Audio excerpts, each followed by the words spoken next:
Supreme court ने दोहरे कत्ल के वकील नामे मुलजिम की दरख्वास्त जमानत मुस्तरद कर दी है। अदालत ने KPK पुलिस की तफ्तीश पर सख्त बरहमी का इजहार किया है। चीफ जस्टिस काजी फायज हसन ने कहा कि 2 अफराद का कत्ल, 3 अफराद जख्मी हुए। पुलिस ने इतने बड़े वाकयात की क्या तफ्तीश की? KPK पुलिस में रिफॉर्म्स का बहुत सुना था, लेकिन बदकिस्मती से कहना पड़ रहा है कि KPK पुलिस की तफ्तीश का मेयार इंतहाई बदतरीन है। इसी बारे में तफसीलात जानते हैं नुमाइंदा ABN न्यूज़ बशारत से। बशारत, आगाह कीजिएगा, क्या मामला है ये?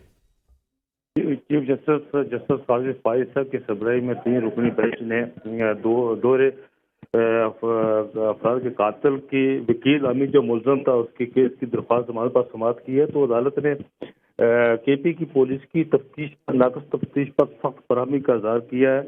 अदालत ने कहा कि 2 अफराद का कत्ल हुआ और 3 अफराद जख्मी हुए, लेकिन पुलिस ने इतने बड़े वाकयात की कोई तफ्तीश नहीं की।